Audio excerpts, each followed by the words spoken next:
এরা কি তাহলে আরো বড় কোনো ডাকাতের দল? তাকে চোখেও দেখা যাচ্ছে না।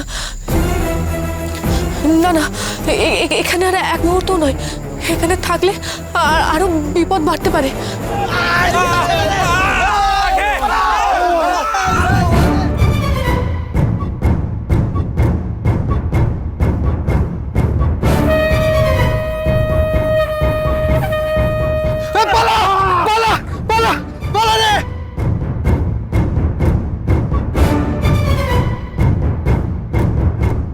না না, আমাকে পালাতে হবে, যে করে হোক পালাতে হবে, নইলে আমিও কোনো বিপদে পড়ে যাব।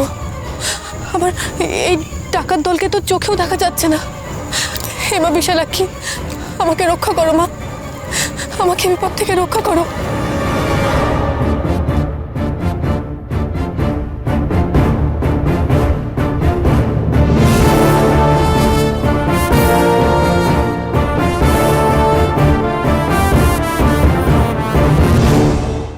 আসুন আসুন,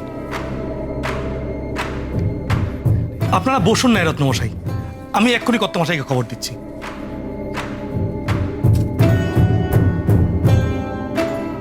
বিদ্যাধর, বুঝে সুঝে কথা বলতে হবে, এমন কিছু বলা যাবে না যাতে রায়মশাইয়ের বিশ্বাস নষ্ট হয়। ন্যায়রত্নমশাই, ভালোই হলো আপনারা এসেছেন, আমি আপনাদেরই অপেক্ষা করছিলাম। বলছি যে বাবা মশাই তো আপনাদের প্রফুল্লর খোঁজ নিতে বলেছিলেন। হ্যাঁ, সেই বিষয়েই তো আমরা রায়মশাইয়ের সঙ্গে কথা বলতে এসেছি। কি কথা? আপনারা কি প্রফুল্লর খোঁজ পেয়েছেন? আমাকে বলুন না আপনারা যা জেনেছেন, আমার জানাটা খুব দরকার। তার আগে আমাকে সবটা শুনতে হবে।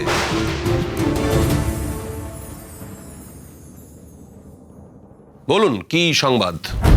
আগে ছোট কর্তা যে খবর পেয়েছেন সেটা একেবারে সত্যি। মানে সে রাতের পর থেকে প্রফুল্লর আর কোনো খোঁজ পাওয়া যাচ্ছে না, সে কুটিরেও নেই। পালকিটা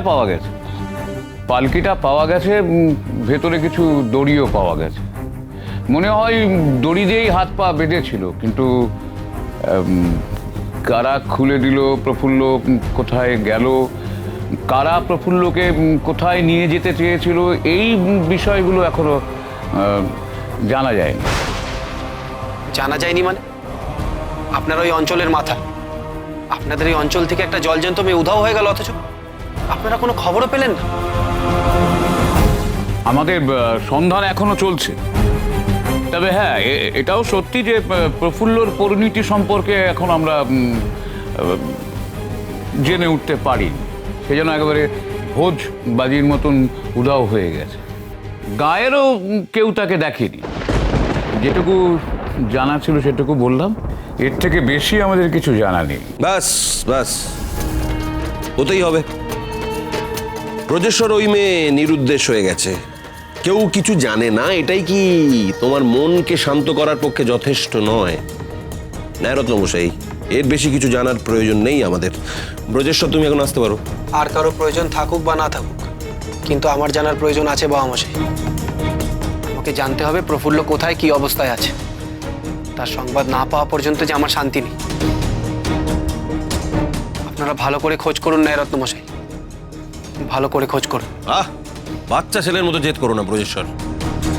রাত বিরেতে জঙ্গলে একটা মেয়ের সঙ্গে কি ঘটেছে সেটা গাঁয়ের লোক জানবে কি করে?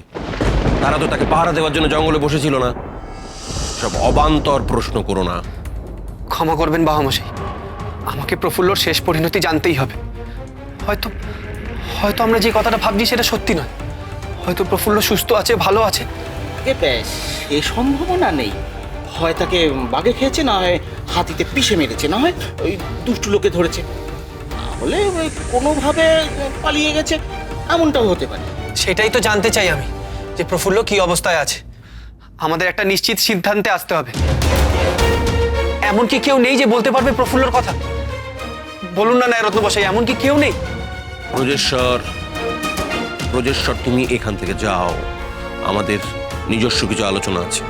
এই ব্যাপারে ন্যায়রত্নমশাই কি বলেন না জেনে আমি যাব না এখান থেকে। কি হয়েছে, কি হয়েছে দাদু ভাই? বড়নাথ ভাইয়ের কোনো খবর পেলে?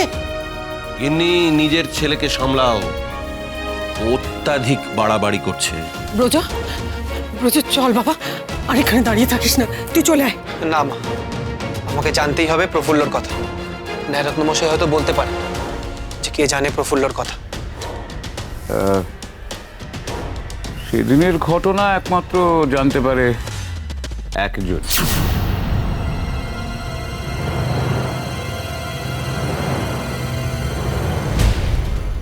কে সে? আমি যাব তার কাছে। ফুলমণি, সেই বলতে পারবে আসলে ঠিক কি ঘটেছিল। ফুলমণি?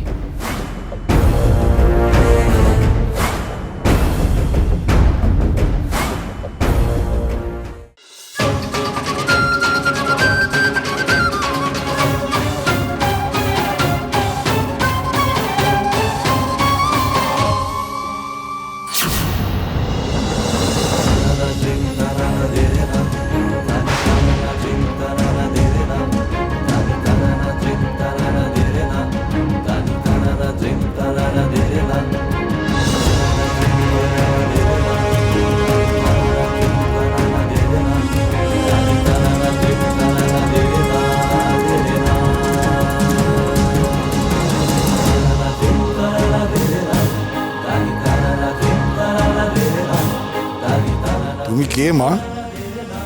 কোথা থেকে আসছো? আপনি কে? আমাকে দেখে বুঝতে পারছো না? আমি ব্রাহ্মণ পণ্ডিত। তুমি কোথায় যাবে?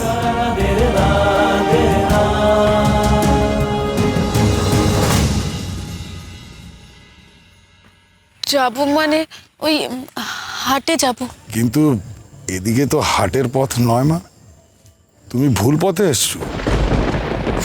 ভুল ভুল পথ? হ্যাঁ মা, হাট এখান থেকে বহু দূর। তুমি একা অত দূর যেতে সক্ষম হবে না। তাছাড়া চোর ডাকাতের বড় ভয়। তবে এই অঞ্চলটা সম্পূর্ণ সুরক্ষিত।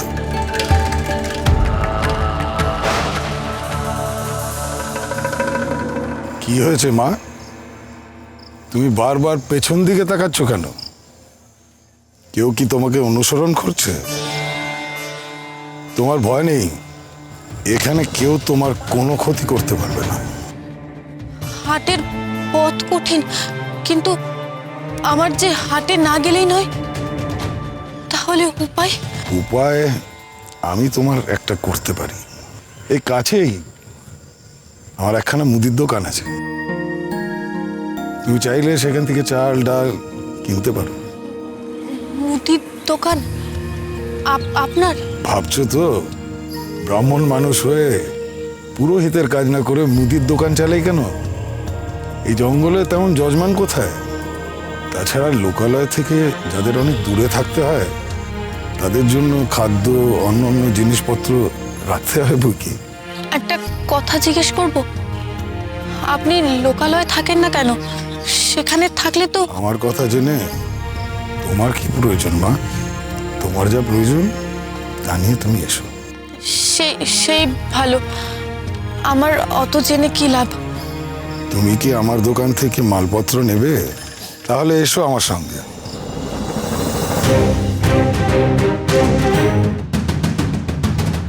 যাবো মানুষটার সঙ্গে? কোনো নতুন বিপদ নয় তো? আমাকে কি ফাঁদে ফেলতে চাইছে জিনিসপত্র বিক্রি করার নাম করে? না না, মানুষটাকে তো দেখে সেরকম কিছু মনে হচ্ছে না, কিন্তু এছাড়া আর উপায় বা কি?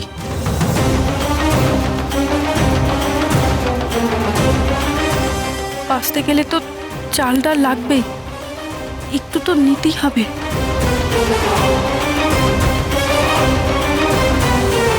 আমাকে ব্রাহ্মণ পণ্ডিত মনে করলেও ভুল হবে না মা, কিন্তু আমার আসল পরিচয় ডাকাত সর্দার ভবানী পাঠক।